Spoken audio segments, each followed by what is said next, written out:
My name is Ólafur Waage and I'm from Iceland. Hi! Icelandic names and how they work is a question that I often get in my comments on my videos. So let's dive into how Icelandic names work. Let's start with first names. Icelandic names look like most other Nordic names. You'll have a Jón, Maria, Inga, Gustavo and more.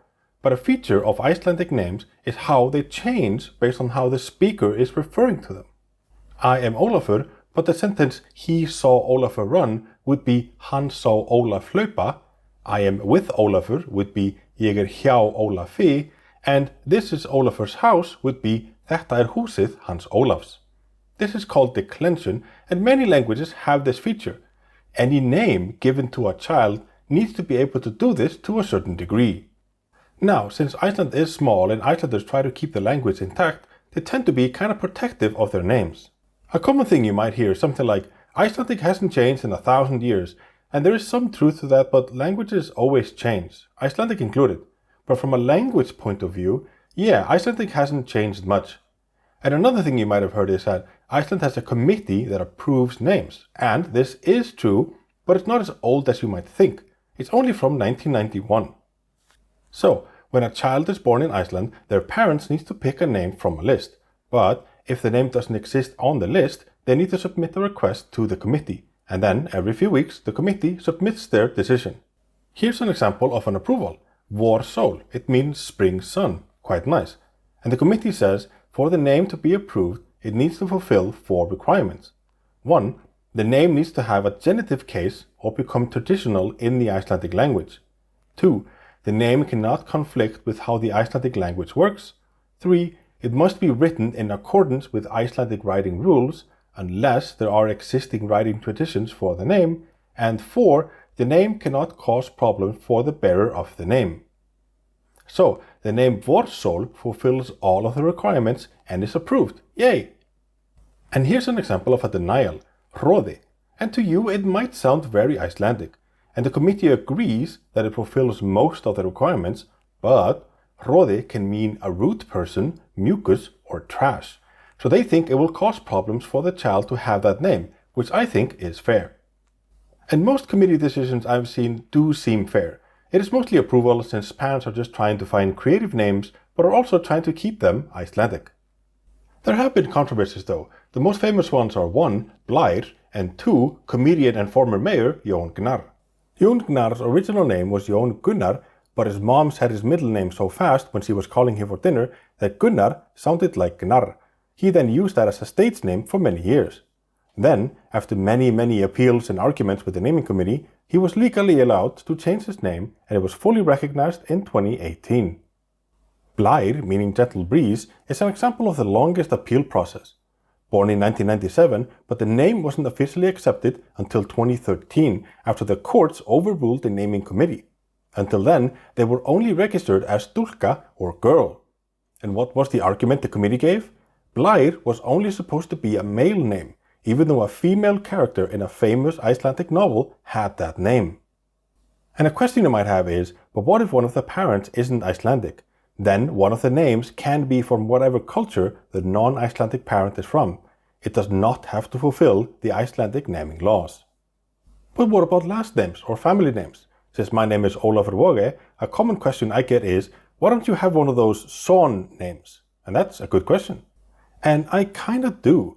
I was initially named Ólafur Magnússon Waage, but I use only Waage because I think it looks better. You know, branding. Icelandic last names are usually either patronymic or matronymic. Stefán, the son of Jón and Tinna, can be Stefán Jónsson, Stefán Tinnuson, or both. Halldóra, the daughter of Linda and Einar, can be Halldóra Lindudóttir, Halldóra Einarsdóttir, or both. And if the person is gender neutral, they can use the suffix bur. So if the parent of Elís is Þórður and Sigríður, they can be Elís Þórðarbur, Elís Sigríðarbur, or both. Since this last name is just the name of one of your parents, it really isn't your name. If you were named Kjartan, but it just happens to be that your father is Jón, then you are Kjartan Jónsson. If Kjartan would travel to the USA, for example, the border patrol would probably say, "Have a good day, Mr. Jónsson." But nobody in Iceland would call him Jónsson. They would always say Kjartan, or at most, Kjartan Jóns. I see this sometimes with people that send spam emails pretending to be Icelandic. They'll translate the email to Icelandic, but begin the email with Mr. Voge. It's like that bar scene in Inglourious Bastards. You may look the part, but it's that one thing that gave you away. And we do this even with the president. The current president of Iceland is Halla Tómasdóttir, but I would never call her Tómasdóttir. If I wanted to be formal, I would say Frú Halla Tómasdóttir.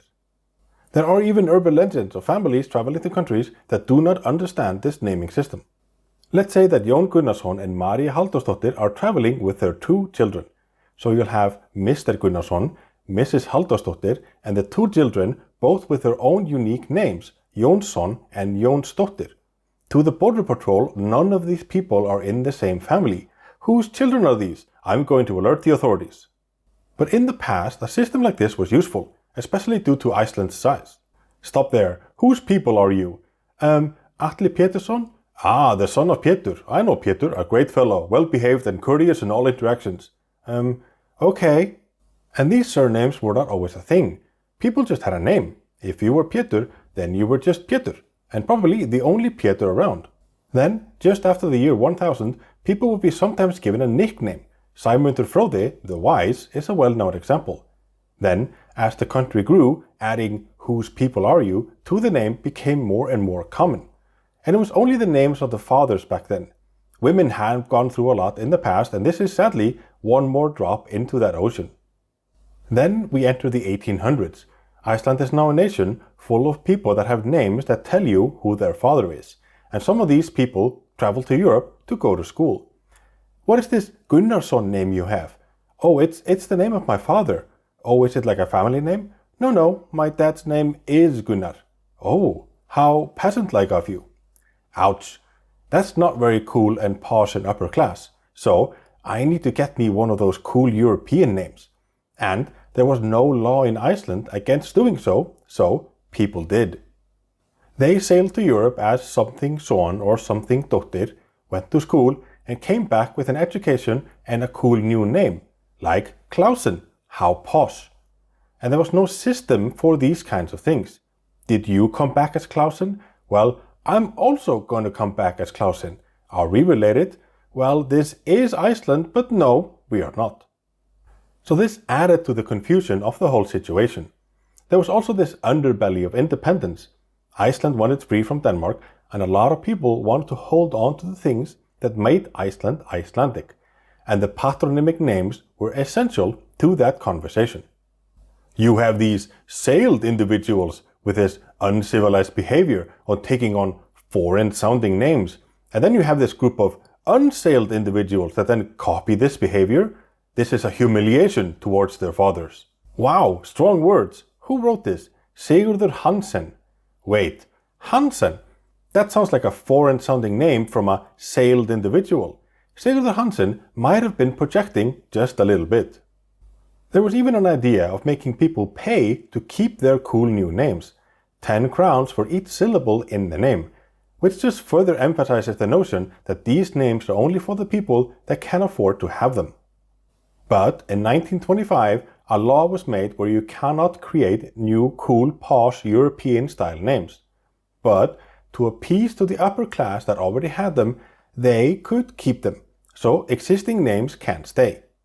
But the issue was that nobody followed the law, or at least the government didn't do much to uphold it, and it wasn't until 1991 where this law was finally settled into place. The text of the 1925 law is fun. The women of men who are allowed to have family names are allowed to take the family name of their husband. Thanks for that. Priests are supposed to keep an eye on this.